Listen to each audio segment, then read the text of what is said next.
మనసున్న మా రాజు జనమందరి బాటురా మన బుగ్గన రాజేంద్రన్న మన కోసం అనుదినము రగిలే సూర్యుడురా మన ఆశల తూర్పు అన్న సరిలేరు తనకెవ్వరు మన సంత జాతర గెలిపించే పండుగలేరా మన ఫ్యాను మన గుర్తుల తెలివైన బోటరా మన మనిషి రాజేంద్రన్న కన్నీళ్ళేరా నీడు ఏ కంటికి జలధారలు తెచ్చాడు ప్రతి ఇంటికి చదువుల్లో మెయిటైన కాలేజీలు మానేలకు తెచ్చాడు రా మళ్ళీ నువ్వే రావాలన్నా మాతో నువ్వే ఉండాలన్నా మళ్ళీ నువ్వే రావాలన్నా మంచి చేసే బాబు కన్నా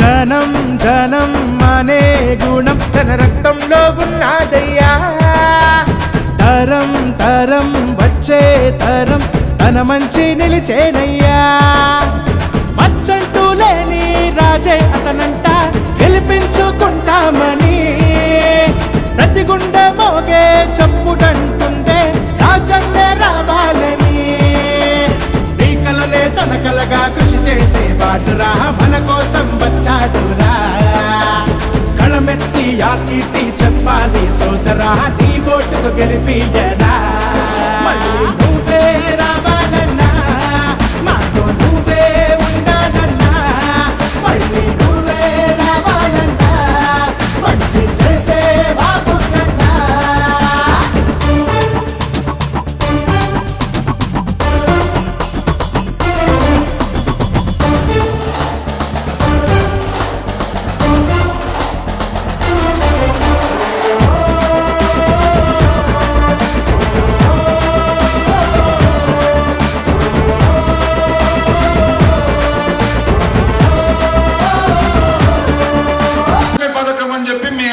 చంద్రబాబు నాయుడు 2014లో చెప్పిన మాట గుర్తు చేస్తా ఉన్నా అది కింద నిజమైంటే ఈ పిల్లలకు సుమలత కానీ మహాలక్ష్మి కానీ ఇప్పటికి ఇంచుమించు 1,50,000 రూపాయలు బ్యాంకులో ఉండాలి ఒక్క రూపాయి ఉందమ్మా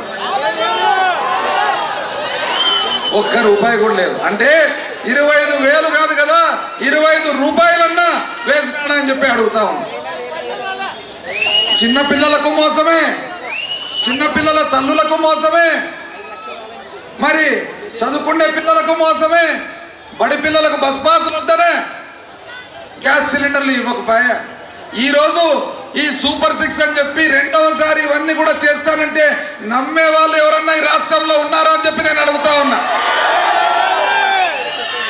ఇదే జగనన్న అమ్మ ఒడి ఇస్తా అని చెప్పిన తర్వాత ప్రతి అర్హత ఉండే వాళ్ళకి వచ్చిందా లేదా అని చెప్పి అడుగుతా ఉన్నా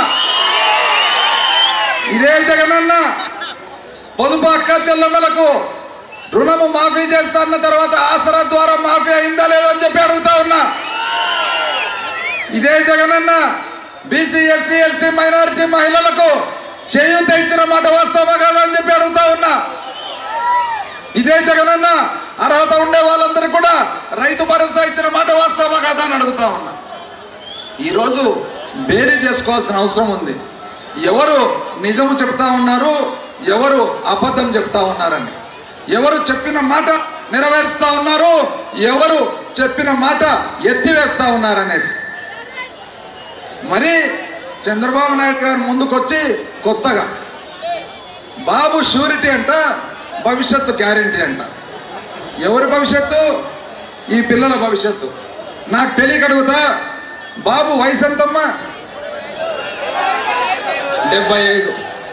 75 ఏళ్ళ వ్యక్తి వచ్చి చిన్న పిల్లల భవిష్యత్తు గ్యారెంటీ అంట అంటే 75 ఏళ్ళు నిండిన మనిషి ఇంకా ఎన్ని రోజులు బ్రతుకుతాడమ్మా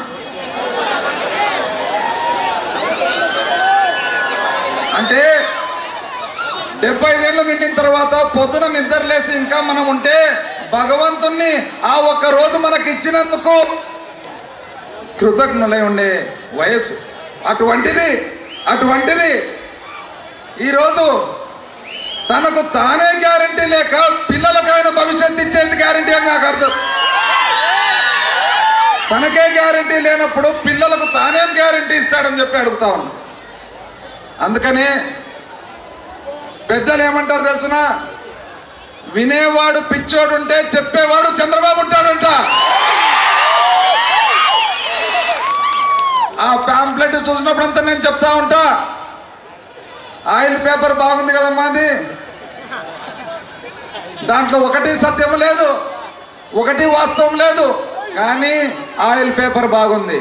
ఇది పనికొచ్చేది ఉగ్గాని బజ్జి ప్యాక్ చేసుకుంటారు. ఇదే జగనన్న చెప్తా ఉన్నాడు. ఈసారి మీరు అదే అభిమానంతో గెలిపించినట్లయితే ప్రతి బీసీ ఎస్సీ ఎస్టీ మైనారిటీ అక్క చెల్లెమ్మకు చేయూత డబ్బులు 75,000 నుంచి 1,20,000 కాబోతా ఉందని చెప్పి నేను తెలియజేస్తాను. ప్రతి అవ్వాతాతకు 3,000 నుంచి 3,500 రూపాయలు పెన్షన్ కాబోతా ఉందని చెప్పి నేను తెలియజేస్తాను. ప్రతి తల్లికి 15,000 నుంచి 17,000 రూపాయలు అమ్మఒడి కాబోతా ఉందని చెప్పి నేను తెలియజేస్తాను. ప్రతి రైతుకు అది రైతు భరోసా అనుకోండి, రుణమాఫీ అనుకోండి, రాబోయే కాలంలో డబ్బులు చేతికి వచ్చిన తర్వాత అప్పన్నా కట్టుకోవచ్చు, వ్యవసాయం కన్నా వాడుకోవచ్చు. 80,000 రూపాయలు రాబోతా ఉంది రాబోయే కాలంలో అని చెప్పి నేను తెలియజేస్తాను. ఇప్పుడు ఒక్కసారి ఆలోచన చేయాల్సిన అవసరం ఉంది. నిజము చెప్పే వాళ్ళు ఎవరు, అబద్ధము చెప్పే వాళ్ళు ఎవరు, చెప్పిన మాట నెరవేర్చే వాళ్ళు ఎవరు, చెప్పిన మాట ఎత్తేసే వాళ్ళు ఎవరని. చెట్టు మీద మామిడి పండు తెచ్చిస్తా అని ఎవరన్నా చెప్తే నమ్మశక్యం. చెట్టు ఎక్కి తేవచ్చు, లేదా కట్టెతో కొట్టి తేవచ్చు, కానీ ఆకాశంలో చుక్కలు తెచ్చిస్తా అని చెప్పినప్పుడు వినేదానికి ఎంపికన్నా ఇది నిజమా కాదా అని చెప్పి ఆలోచన చేయాల్సిన అవసరం ఉందని చెప్పి నేను తెలియజేస్తాను. ఇది ఈ విధంగా ఉండగా ఇక్కడ ప్రత్యర్థి అభ్యర్థి రావడం తన వాక్యాలు డోన్లో అభివృద్ధి లేదంట.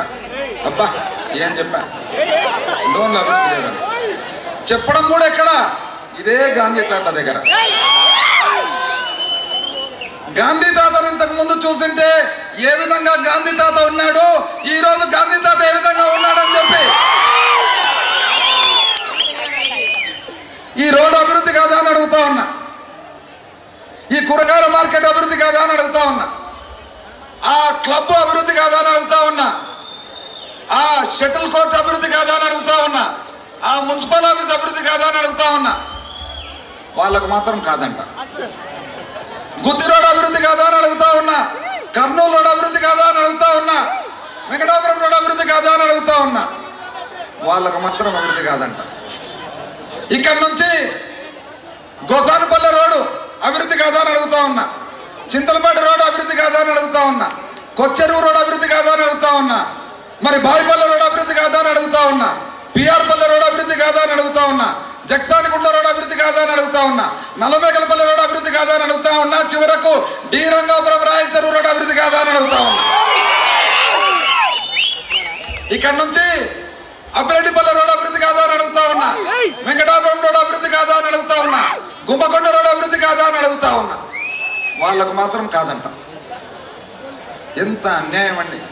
ఇక్కడ నుంచి కొత్తకోట రోడ్డు అభివృద్ధి కాదా అని అడుగుతా ఉన్నా, నక్కలపల్లి రోడ్డు అభివృద్ధి కాదా అని అడుగుతా ఉన్నా, అదేవిధంగా కోట్రాయి రోడ్డు అభివృద్ధి కాదా అని అడుగుతా ఉన్నా, గుండాల రోడ్డు అభివృద్ధి కాదా అని అడుగుతా ఉన్నా. వాళ్ళకు మాత్రం కాదంట. అనుంపల్లి రోడ్డు అభివృద్ధి కాదా అని అడుగుతా ఉన్నా, మిద్దపల్లి రోడ్డు అభివృద్ధి కాదా అని అడుగుతా ఉన్నా, చివరకు మారుమూల ఉన్న రేకుల కుంట రోడ్డు అభివృద్ధి కాదా అని చెప్పి వాళ్ళకు మాత్రం అభివృద్ధి కాదు.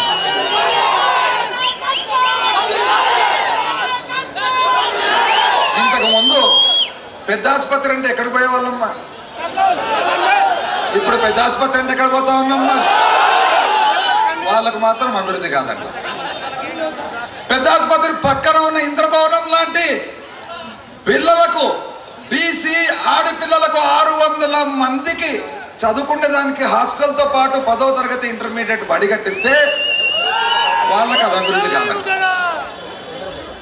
ఐటీ అభివృద్ధి కాదా అని అడుగుతా ఉన్నా, రెసిడెన్షియల్ స్కూలు ఎస్ఎస్కు అభివృద్ధి కాదా అని అడుగుతా ఉన్నా. వాళ్ళకు మాత్రం కాదండి. ఈ ప్రాంతానికి నీటి ఎద్దడి ఉండగా శాశ్వతమైన పరిష్కారం ఉండాలని చెప్పి గోరుకల్లు నుంచి, గోరుకల్లు అంటే సాక్షాత్తు తుంగభద్ర నీళ్లు కృష్ణాలో కలిసిన తర్వాత ఉన్న నీళ్లు, 350 కోట్లు గోరుకల్లు వాటర్ గ్రిడ్ ప్రాజెక్టుకు ఖర్చు పెడుతూ ఒక్క డోన్ పట్టణానికి మాత్రమే ఇంచుమించు అదనంగా 50 కోట్లు ఖర్చు పెట్టి, బేతంచెర్లకు 40 కోట్లు ఖర్చు పెట్టి 450 కోట్లతో యావత్తు నియోజకవర్గానికి 4 మూలల గ్రామాలకు కూడా ఇంద్రాంపల్లె నుంచి ఆ పక్క కౌలుపల్లె వరకు, ఆ పక్క మాందొడ్డి వరకు, ఈ పక్క గార్లదిన్న వరకు స్వచ్ఛమైన నీళ్లు, సీసా నీళ్ళ కంటే మంచి నీళ్లు ఊరు ఊరికి కాదు ఇంటింటికి రాబోతా ఉన్నాయి. కొండ మీద ట్యాంకు చూస్తూ ఉన్నారు. అభివృద్ధి కాదని అడుగుతారు. వాళ్ళకు మాత్రం అది అభివృద్ధి కాదండి.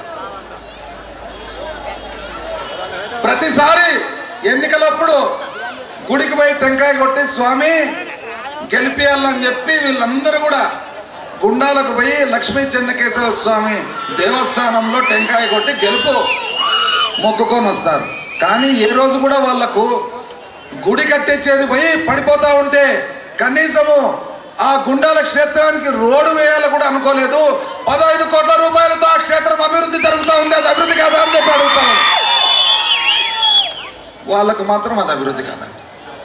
పోనీ అభివృద్ధి అర్థం అంటూ ఒకవేళ తెలిసింటే, అభివృద్ధిపై చిత్తశుద్ధి ఉంటే, అభివృద్ధి చేయాలని ఆలోచన ఉంటే డోనుకొచ్చి అభివృద్ధి చేస్తామని చెప్పే ముందు కన్న తల్లి లాంటి మీ ఊరు లద్దగిరికి ఇంతవరకు రోడ్ వేసుకోలేదని చెప్పి నేను అడుగుతాను. కన్న తల్లి లాంటి లద్దగిరి రోడ్ ఏ విధంగా ఉంది అని. గోరంట్ల తిరునాళ్ళకు పోయినారమ్మా ఎవరన్నా? ఎంతసేపు పడుతుందమ్మా లద్దగిరి నుంచి కోడుమూరు?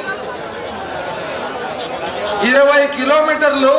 కన్నతల్లి లాంటి సొంత ఊరు నుంచి కోడుమూరు హెడ్ క్వార్టర్స్కు పోయేదానికి మోకాల్లో గుంతలు ఉన్నాయి. రోజు అదే రోడ్లో తిరుగుతారు. గుంతలు కూడా పూడ్చుకోవాలనే ఆలోచన రాలేదు. కానీ డోన్కి వచ్చి అభివృద్ధి చేస్తారంట. ఎంత చక్కగా చెప్పినారు. అంటే కన్న తల్లికి పిరికెడు అన్నం పెట్టేదానికి ఆలోచన కానీ చేయాలనే ఉద్దేశం లేదంట. పిన్నికి మాత్రం బంగారు గాజులు తొడుగుతారంట. ఇక్కడికి వచ్చి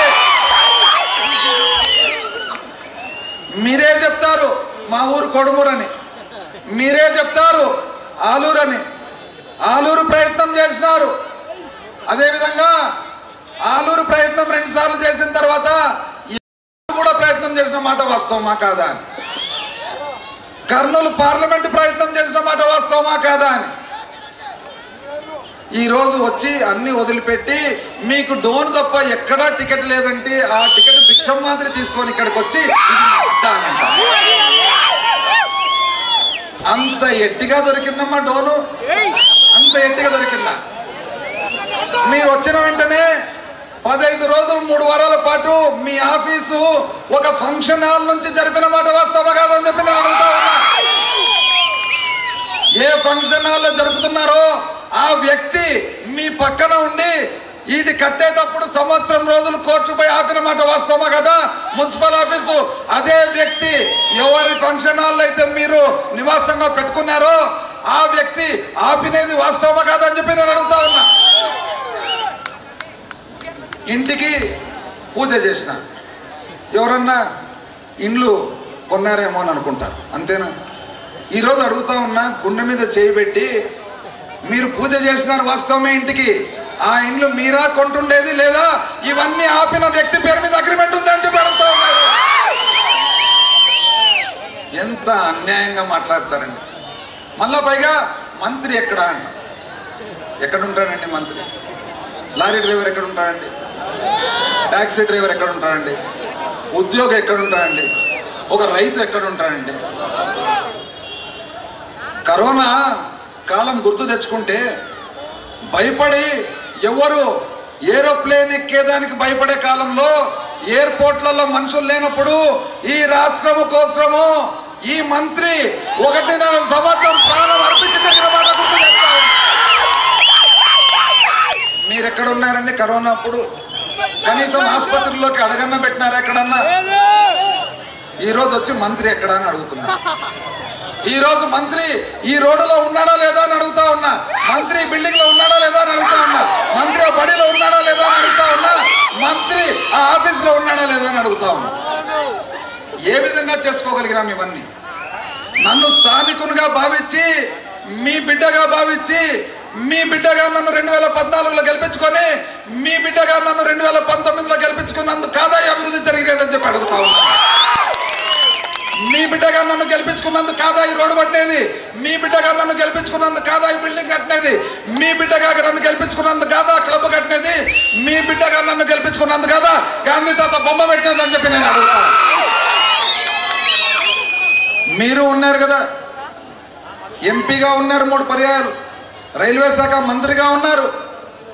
మీరు పార్లమెంట్లో ఎప్పుడన్నా కానీ ఒక రాష్ట్రం గురించి ఏదైనా మాట్లాడిన దాఖలాలు ఉంటే దయచేసి మాకు తెలియపరచాలని చెప్పి నేను వినయంగా అడుగుతా ఉన్నాను. మీరు ఈ జిల్లా కోసం ఏదైనా కానీ ఒక రైల్వే మంత్రిగా చేసింటే దయచేసి తెలియజేయాలని చెప్పి కోరుతా ఉన్నా. పైగా అభిమానం ఉందంట, వేరే లేదంట. అబ్బా ఎంత బాగా! అభిమానం ఉన్నందుకైనా ఇక్కడ ఓడిపోయిపోయినది, అభిమానం ఉన్నందుకైనా ఆలూరులో ఓడిపోయినది, అభిమానం ఉన్నందుకైనా ఆలూరులో ఇంకోసారి ఓడిపోయినది, అభిమానం ఉన్నందుకైనా కర్నూలు 2 సార్లు ఓడిపోయినది అని చెప్పి నేను అడుగుతాను. మీకు ఒక్కరికేనండి అభిమానం ఉండేది? రాజకీయం చేసే ప్రతి ఒక్కరికి అభిమానం ఉంటుందని చెప్పి నేను తెలియజేస్తాను. మీటింగ్లలో చెప్తా ఉన్నారు దొంగ కేసులు పెట్టినామంట. మనమండి దొంగ కేసులు పెట్టిండేది? ఎవరన్నా ఇక్కడ చెప్తారా దొంగ కేసులు పెట్టినామని? దొంగ కేసులు మీరా మేమా పెట్టిండేది అని చెప్పి సభాముఖంగా అడుగుతా ఉన్నా. దొంగ కేసులు పెట్టేది కాక సాక్షాత్తు మీరు దొంగల ఇంటికి పోయి మమ్మల్ని గెలిపిస్తే మిమ్మల్ని లీడర్లకు చేస్తామని చెప్పిన మాట వాస్తవమా కాదని చెప్పి అడుగుతా. దొంగల ఇంటికి పోయి మమ్మల్ని గెలిపిస్తే దొంగతనం అలౌ చేస్తాం, పర్మిట్ చేస్తాం, ఒప్పుకుంటామని చెప్పిన మాట వాస్తవమా కాదని అడుగుతాం. ఎవరండి దొంగ కేసులు పెట్టిండేది? నీతి అంట, అవినీతి అంట. ఈ ఫ్లైఓవర్ నిదర్శనం కదా నీతికి అవినీతికి. ఇక్కడ నుంచి ఇక్కడికి దిగాల్సిన ఫ్లైఓవర్ ఎందుకు పోతూనే ఉందో తెలీదండి. ఫ్లైఓవరే కాకుండా అంగళ్ళ దగ్గర కానీ, బంకుల దగ్గర కానీ, బియ్యం దగ్గర కానీ చివరికి ఇచ్చి పెట్టకుండా బెల్లం దగ్గర కూడా వసూలు చేసే మాట వాస్తవమా కాదని చెప్పారు. చివరకు ఈరోజు ఒక్కొక్క వార్డుకు ఒకరికి అప్పగించి మీరే చూసుకోండి, మీరే పెట్టుకోండి, రేపు పొద్దున మీరే అన్ని చేసుకోండి. ఇదేనండి ప్రజాస్వామ్యం అంటే? ఇదేనా ప్రజాస్వామ్యం అంటే? అంటే వార్డులను కూడా ఆక్షన్కు పెట్టిన మాట ఈరోజు మిమ్మల్ని అడుగుతా ఉన్నా. మీరు ఇన్ని నీతి మాటలు మాట్లాడేటప్పుడు ఒక్క ప్రశ్న, మీరు 8 మందితో పాటు మంత్రి అయినప్పుడు ఏ పరిస్థితుల్లో మంత్రి అయినారు? ఆ రోజు రాష్ట్రం విభజన జరుగుతూ ఉంటే మనమందరం కూడా వంట వార్పని హైవేలు రోడ్లలో ఉన్నప్పుడు మీరు పోయి చీకటి ఒప్పందం సోనియా గాంధీతో చేసుకొని ఆ చీకటి ఒప్పందంలో భాగంగా మిమ్మల్ని మంత్రి చేస్తున్నాము 8 మందిని. మీరు రాష్ట్రంలో అల్లర్లు జరగకుండా చూసుకోవాలంటే విభజనకు మీరు సపోర్టుగా మంత్రి పదవి తీసుకున్న మాట వాస్తవమా కాదని చెప్పి నేను అడుగుతాను. 5 సంవత్సరాలు అయిందండి. ఎక్కడే కానీ ఒక గలాట కానీ, ఒక కొట్లాట కానీ రాజకీయ పరంగా విన్నారు ఎక్కడన్నా? అంత జాగ్రత్తగా కాపాడుకొని వస్తే 15 రోజులు 3 వారాల్లో ఎన్ని రకాల గలాటాలు కొట్లాటాలు సృష్టిస్తున్నారో ఒక్కసారి అందరు గమనించాలని చెప్పి అడుగుతాము. కట్టెలు పట్టుకొని, రాళ్ళు పట్టుకొని, జీపులు వేసుకొని ఒకరి వెంట ఒకరు పడుతూ ప్రతిరోజు కొట్లాటలే. అంటే ఏ సంస్కృతి మళ్ళీ మీరు తీసుకురావాలని అనుకుంటున్నారు? పైగా ఎంత సంతోషంగా మేమిద్దరం ఒకటే. అబ్బా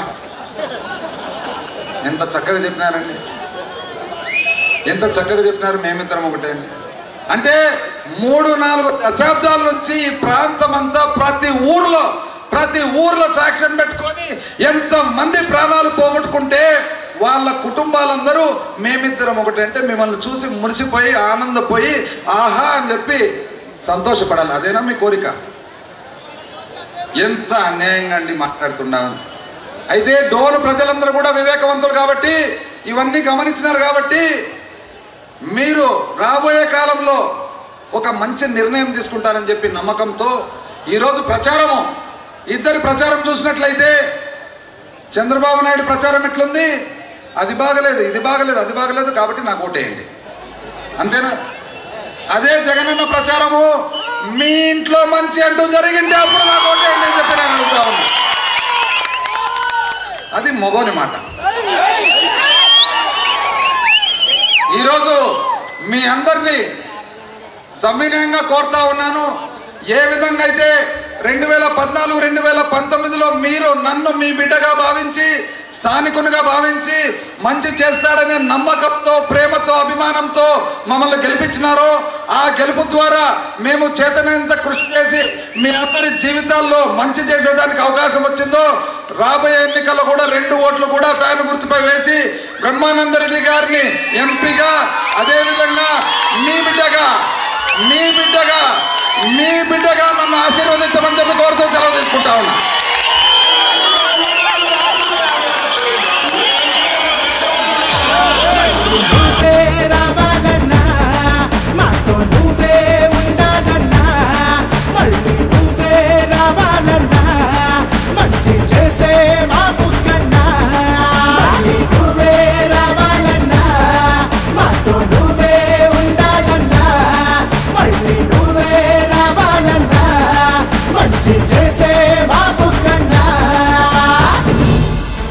ఇప్పుడు చెప్పండి, ప్రజలు కోరుకునేదేంటి? బుగ్గన రాజారెడ్డి మళ్లీ గెలవాలి, అభివృద్ధిని కొనసాగించాలి.